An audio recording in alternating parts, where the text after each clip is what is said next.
Alien woman asked human man, how do you humans reproduce? The hydroponics dome always smelled like wet moss and overachieving lettuce. Ethan Voss leaned back in his chair, balancing on two legs, boot propped up on a crate of nutrient gel packs labeled not for human consumption. Seriously. His coffee was cold. Again. He sipped it anyway, out of spite. The station's AI claimed it was optimized for human taste receptors.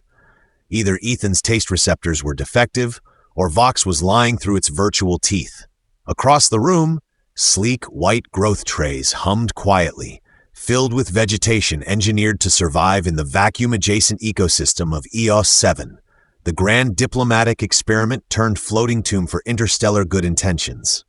After the war between the Valari and humans, someone decided it would be a good idea to slap together a peace station, staff it with one representative from each side, and trust no one to blow up out of boredom or unresolved trauma.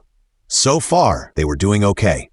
Mostly because of Lira. She entered the dome like a rumor in motion. Tall, graceful, her steps almost too quiet for Ethan's peace of mind. She wore the standard Valari uniform, form-fitting, silver blue, lined with bioreactive thread. But it wasn't the suit that made her stand out. It was the ears. Long, elegant, tapering upward like antennae tuned to frequencies beyond human embarrassment. They twitched when she was focused, flicked when she was annoyed, and went perfectly still when she was up to something. Ethan put his coffee down, or tried to.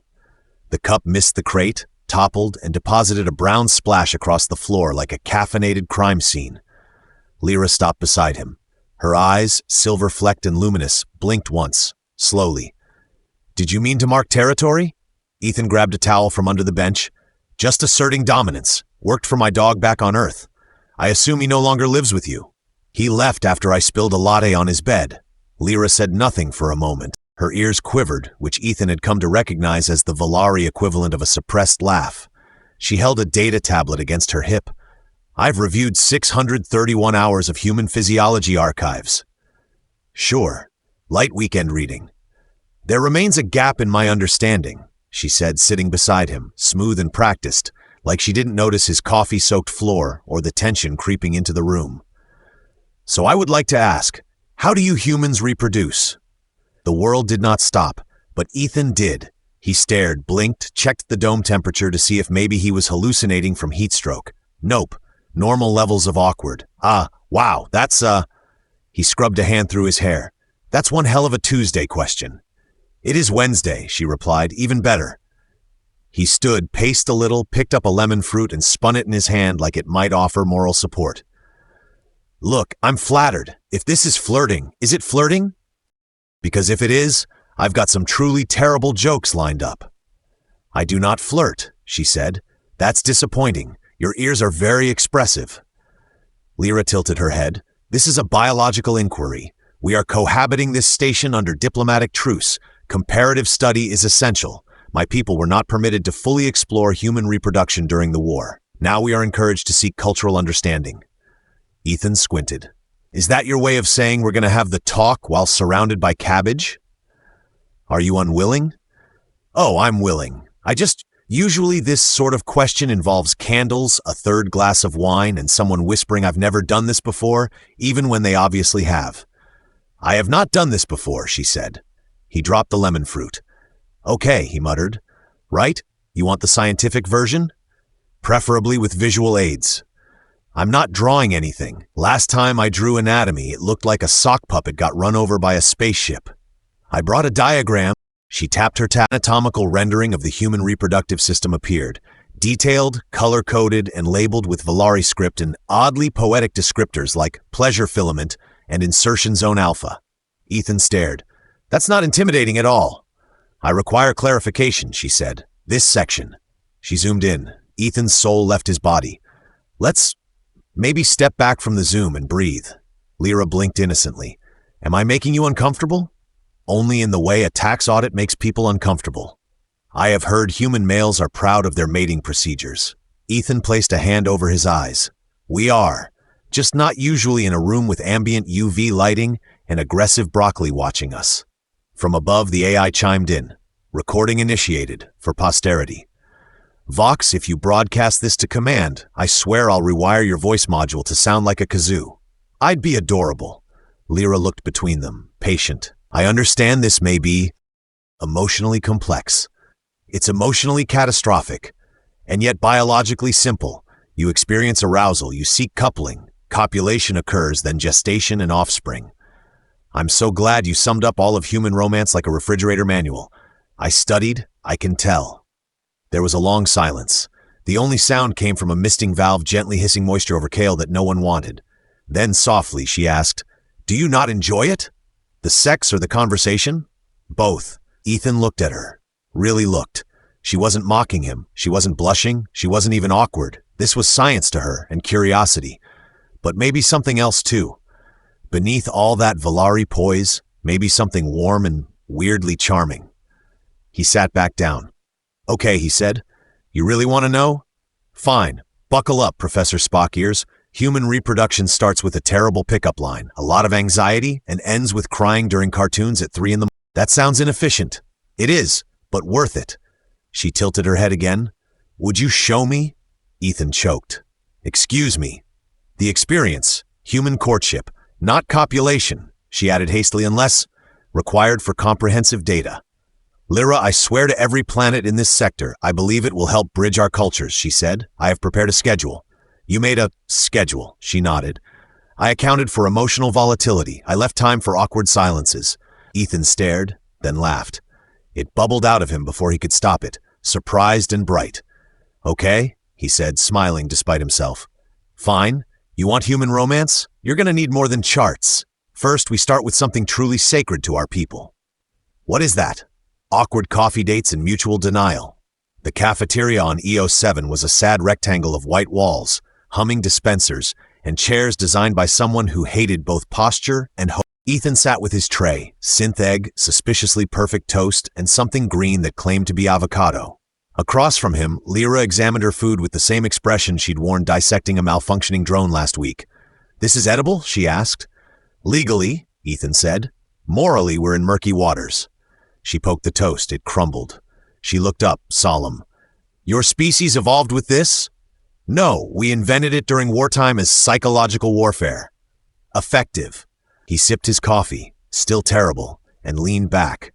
"So, you really want to do this?" Lira nodded. "I have adjusted the schedule. Today, Phase 1, initial courtship ritual." "Which is?" "Shared nourishment in a social setting." "You mean breakfast?" She tilted her head. "My data suggests humans associate food with bonding, comfort, and sometimes emotional crisis." "That's shockingly accurate. Want to move to the next phase?" "I can tell you about my last breakup and cry into a muffin." "I brought a muffin." "You brought?" He looked down. Sure enough, a small muffin sat on her tray, untouched but perfectly preserved. "I synthesized it using traditional Earth genome parameters. High glucose, implausible blueberries." Ethan blinked. "Are you trying to seduce me with baked goods?" "I am following the protocol." "Okay, but this muffin's making eye contact." Lira gave a minute nod. "Step 2, reciprocal compliment." Ethan cleared his throat. "Your hair smells like ultraviolet. That is not quantifiable. It is if you've been electrocuted in a plasma storm." She didn't laugh, but her ears did a tiny flutter. "Progress." "I admire your sarcasm," she said. "It's persistent." "Thank you. I've worked hard to weaponize it." A few tables away, one of the other human officers shot them a look. Ethan gave him a wave and mouthed diplomatic relations. The officer scowled and turned back to his protein bar. Lira leaned forward slightly. "Do your people consider eye contact during eating a sign of trust? More like a staring contest to assert dominance?" "I accept the challenge." They stared. Ethan chewed his toast. Lira didn't blink. A full minute passed before his throat caught. "You win." "I always do." He leaned in. "Okay, real talk. What's this really about? Cultural understanding. You've read hundreds of terabytes of Earth cultural archives. You could probably name every type of kiss used in 20th century cinema. You don't need breakfast dates for data. You want something else. I want to understand what cannot be archived." "Which is?" "The way your eyes change when you laugh, the way you insult me less when you're nervous, the way you smelled like burnt sugar the day we restored gravity in Section 9. That was a coolant leak. I liked it." Ethan stared at her, then looked at his toast, then back at her. "Lira, are you trying to make me fall for you using science?" "Yes." "That is very on brand." I also calculated our compatibility. You what? 86%. Higher if we ignore ideological conflict and your emotional immaturity. He took a breath. Okay, fine. Let's say we keep going. Next step? Phase 2, shared recreational activity. Great. Bowling? I constructed a simulated obstacle course involving laser grids, sentry drones, and unstable platforms. Of course you did. You may choose the soundtrack. I want the one where the AI screams encouraging phrases in a pirate voice. Accepted. An hour later, they stood in a dimly lit chamber retrofitted for interpersonal engagement exercises. Ethan wore an exo-vest and a very questionable grin. Lira had already deactivated 3 drones with precise strikes that made Ethan feel deeply underqualified. I thought this was supposed to build intimacy, he said, ducking a blast from a ceiling turret. Shared adrenaline enhances bonding, she called. You're falling behind. I'm creating suspense. She vaulted over a moving panel, flipped midair, and landed beside him with the grace of someone who read combat manuals for bedtime stories. You are sweating, she noted. Some of us evolved glands. Deal with it. A red drone whirled around the corner. Ethan lunged, missed, tripped over his own foot, and hit the deck. The drone paused. Lira stepped between them and zapped it with a stun rod. He groaned. Romantic enough for you? Exceptionally, she said, offering a hand. He took it. Their fingers stayed locked longer than strictly necessary.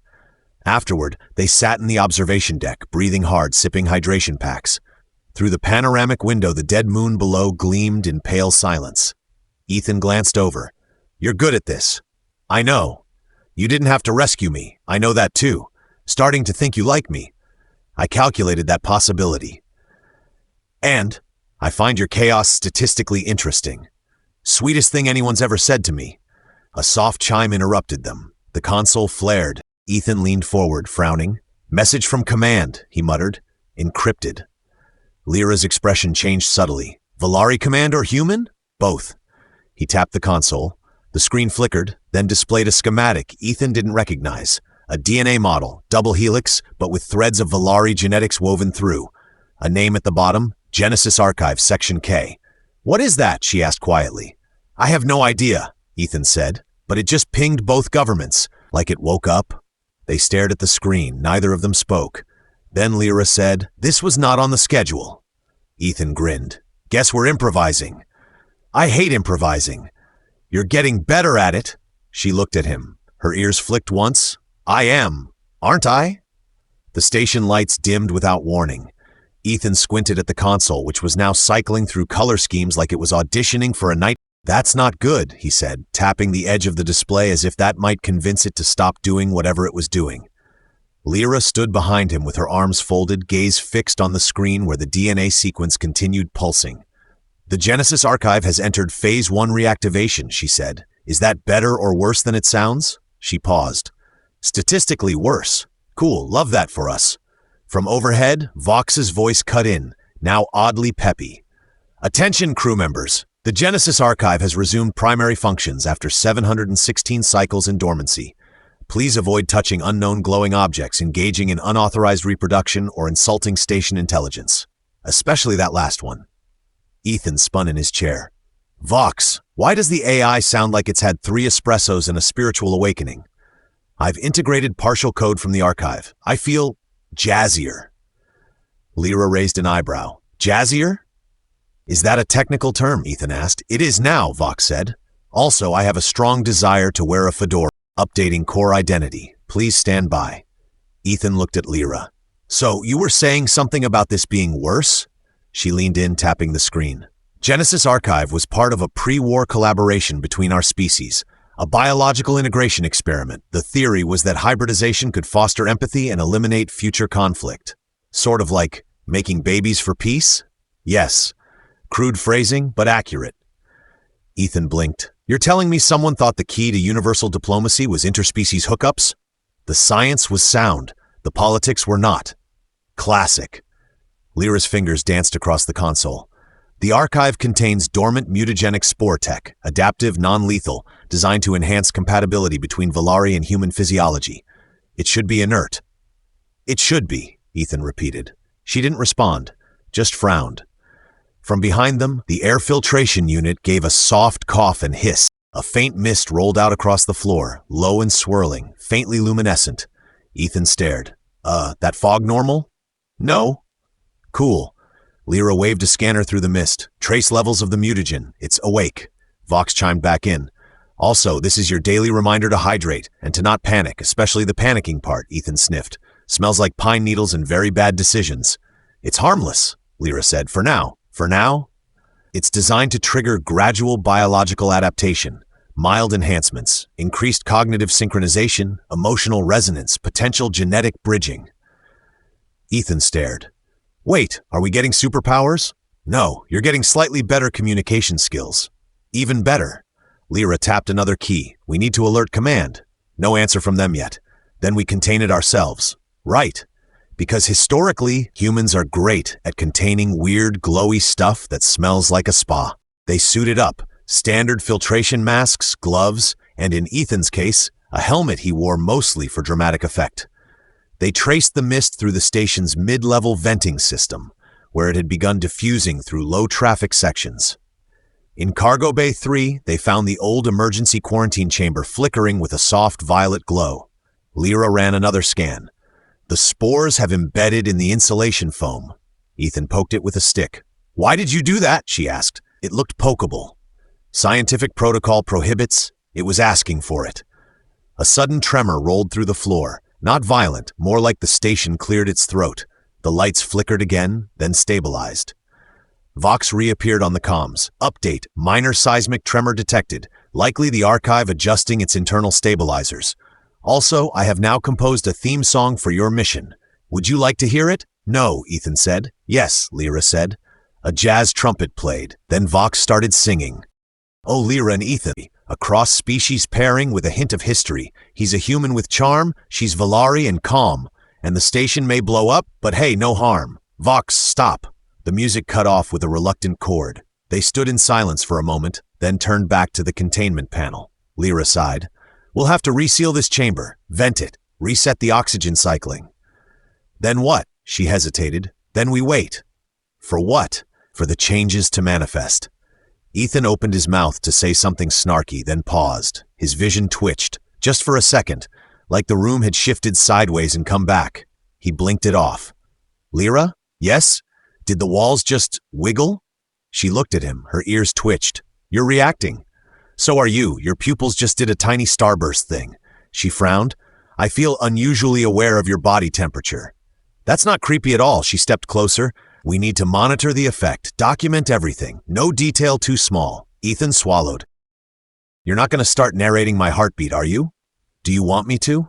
No. Maybe? I don't know. They stood in awkward silence, far too close, surrounded by bioluminescent spores and the soft hum of systems rebooting themselves without permission. Ethan finally broke the tension. So phase 3 of your courtship schedule is... Lira very calmly replied, physical proximity experiments. He groaned. Of course it is. They returned to the main lab and began self-scanning. Minor anomalies. Increased neurotransmitter output. Elevated oxytocin. Ethan claimed it was just the caffeine. Lira claimed he was lying. For the rest of the day, they conducted pseudo-dates disguised as data collection, hand-holding to measure synaptic synchronization, shared breathing exercises to gauge pheromone response, and one awkward round of a Valari board game that required strategic telepathy. Ethan lost. Spectacularly. Later, as they sat side by side in the Genesis data continued pulsing quietly in the background. Outside the window, the dead moon spun lazily in the void. Ethan rubbed his temples. So we're infected, maybe mutating, potentially sinking minds, and you still think this is going well? Lira leaned her head against his shoulder. Statistically, this may be the most successful first date in interstellar history. He looked down at her. You say that like it's a good thing. It is. A pause. Then, Vox, Ethan muttered, if you're recording this for a romantic comedy, I swear. Already writing the sequel, the AI whispered. The cleaning bot tried to kill Ethan. Again, it wasn't personal. Probably.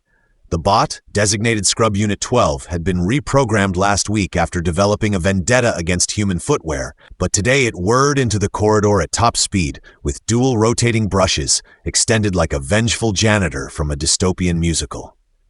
Ethan leapt aside just in time to avoid being exfoliated to death. That's the third time, he muttered, glaring at the bot as it retreated into a maintenance hatch, humming what sounded suspiciously like a war march. Lira appeared at the junction, datapad in hand, one eyebrow slightly raised. Did it attack again? No, Ethan said. We just had a very intense game of tag. I warned you not to upload that cleaning schedule subroutine from EarthNet. I thought giving it ambition would improve morale. It achieved sentience and developed a grudge. Everyone's a critic. They walked together toward the lab, the air unusually warm and laced with the faint scent of metallic citrus, another side effect of the archive's activation. Since the spores had begun their slow march through the station, things had changed in small, irritatingly poetic ways. Water tasted like rain on hot stone. The lights adjusted based on mood. The walls emitted comforting hums when people were stressed. Ethan was pretty sure his quarters had started purring. "Status update?" he asked as they entered the lab. Lira gestured at the display. "Neural synchronization is at 73%. Emotional mirroring is accelerating. You mean I'm becoming more like you?" "Yes, unfortunately." "Joke's on you. I've always wanted better posture and emotional restraint." She handed him a neural patch. "Apply this. We'll begin cognitive resonance testing." He affixed the patch to his temple. "If I start reciting your thesis from memory, promise me you'll cut the connection." "I won't." That's deeply comforting. They sat across from each other as the interface pulsed to life. Ethan closed his eyes, focused on the strange pull in his chest that had been growing steadily for days. It wasn't just attraction. It was a sort of gravitational hum, like his thoughts wanted to lean toward hers. Lyra's voice filtered into his mind like a whisper underwater. "Can you hear me?" "Loud and clear." "You sound taller in my head. You're thinking about the muffin again." "It haunts me. You're avoiding the test parameters. Because I'm worried if we sink any harder, I'll start craving seaweed chips and talking in percentages. And I will develop sarcasm." A horrifying thought. The interface blinked green. Alignment complete. Lira disconnected first. She rubbed her temples. "There's interference."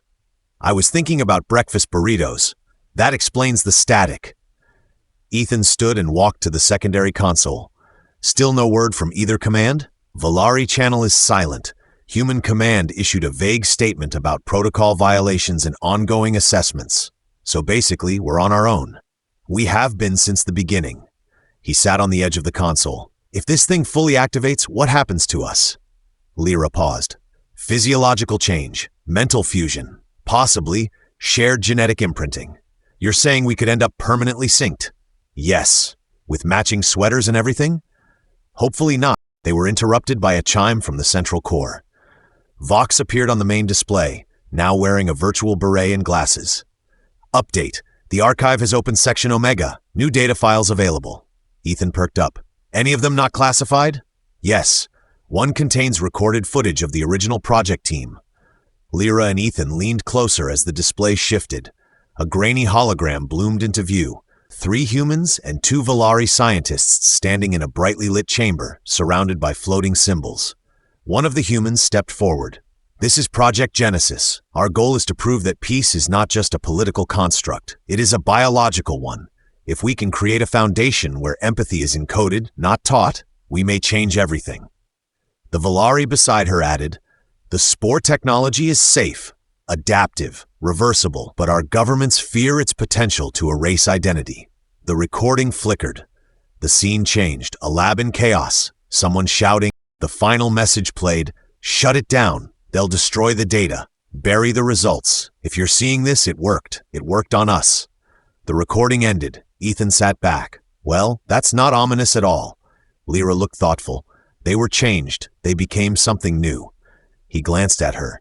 "Are you scared? I am uncertain, but I'm not afraid of you." Ethan gave her a half smile. "That's either really touching or really insulting. Statistically, both." They were interrupted again by a station-wide alert. Vox's voice dropped an octave. "Emergency override initiated from external source. Docking bay breach detected. Volari cruiser en route. Estimated arrival 2 hours." Ethan stood. "That can't be good." "They may be here to extract me," Lira said, "or to destroy the archive. Not if we can prove it's not a threat. Then we need evidence before they arrive." "Better hurry," Ethan said. "We've got 2 hours. A malfunctioning cleaning bot with unresolved anger issues, and whatever's in Section Omega. Then let's begin. As they hurried to the archive chamber, Vox chimed in again. Would you like me to prepare a playlist for potential last-minute heroism? Ethan rolled his eyes. Make it dramatic. Lots of violins.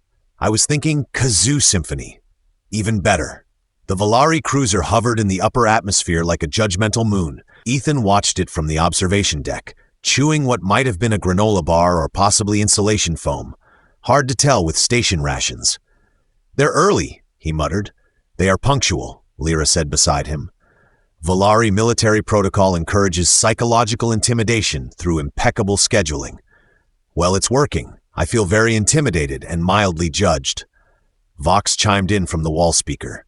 Incoming transmission from the cruiser. Priority level, very stern. Ethan straightened, put them through and try to sound, not like a jazz-obsessed AI. I make no promises. The screen lit up with the face of a high-ranking Volari commander. Angular features, ceremonial uniform, and ears so stiff with disapproval, they looked like antennae trying to pick up disappointment. She looked directly at Lira. Dr. Salon, you have violated Directive 7 of the ceasefire agreement. I am aware, Lira replied calmly. You have engaged with restricted technology. You have established unauthorized neural linkages with a human. You have endangered both species. Ethan waved. Hi? The commander ignored him. Lira stepped forward. I can provide data. The Genesis archive is not a weapon. It is functioning as intended. The emotional synchronization effect is measurable. Positive. We are not being compromised. We are being changed. Changed is not a comfort, the commander snapped. Then let me offer proof. They uploaded the archive files, everything. The recorded logs, the genetic overlays, the memory resonance scans from their neural tests. It took 20 minutes and at least 3 muffins. When the transmission returned, the commander's expression had not changed, but her silence lingered longer than before. We will consider this evidence. You are to remain on board. Do not attempt to leave. Do not attempt to replicate the experiment. I've already replicated, Ethan said. Emotionally replicated. The commander blinked. Lira tilted her head toward him. You should stop speaking now. Agreed. The screen cut off. Ethan sat back, exhaling. That went surprisingly not bad. They didn't shoot us. High bar, but I'll take it. Vox's voice returned, now wearing the digital equivalent of a top hat. Archive stability levels at 92%. Synchronization plateaued, spore diffusion complete. I'm also writing a musical about your courtship. Please don't, Lira said. Too late. They spent the next 3 days recalibrating the station systems. The mist faded. The AI returned to its baseline SAS levels. The walls stopped humming when Ethan walked by, something he was strangely sad about. In the lab, Lira adjusted a scanner over her arm. No further changes. My physiology is stable. Emotional signals are normalized. Ethan tapped his temple. Same here, except I cry at shampoo commercials now. Those are designed to elicit maximum empathy. Still, the lather montage got me. She looked up at him. You have changed. You make it sound like I've evolved. You have. They stood there, close. The silence wasn't awkward anymore. It was just full. I didn't expect any of this, Ethan said. You, the spores, becoming emotionally competent. I didn't expect you either, she replied. You are irrational, loud, and prone to dramatics. Thanks, but also kind and resilient, and you make me laugh. I'll try not to let it go to my head. You already have. Outside the window, the Volari cruiser began to retreat, its engines humming low. A message blinked on their screen. Pending diplomatic review. Await further instructions. Ethan leaned back in his chair. So, we're still under house arrest? Yes, together. Yes. Weird kind of honeymoon. She looked at him, then tapped her datapad. Phase 6. He blinked. There was a Phase 6? Post-bonding activities, cultural immersion, mutual hobbies. What do Volari do for fun? We reprogram dangerous cleaning bots into dance instructors. Oh no, oh yes. An hour later, Scrub Unit 12 rolled into the cafeteria blasting Volari synth pop and shouting 1, 2, cha-cha-cha. Ethan tripped over a chair. Lira laughed so hard her ears flailed. Later, they sat in the hydroponics dome again, the air filled with the smell of overachieving lettuce and peace. Hey, Ethan said quietly, do you think this will last? Lira looked at him. We are the evidence that it can. Vox faded in, unusually soft. Log update. Genesis project recommissioned under diplomatic oversight. Participants designated as living archive. Emotional compatibility recorded. Experiment successful. Ethan smiled. I guess this is how humans reproduce peace. Lira raised an eyebrow. That phrase requires adjustment. I'll workshop it. They sat together, the first Valarian human to look at each other and see not an enemy, not an experiment, but something entirely, stubbornly new. And for the first time in generations, the future didn't look like war. It looked like possibility. The end.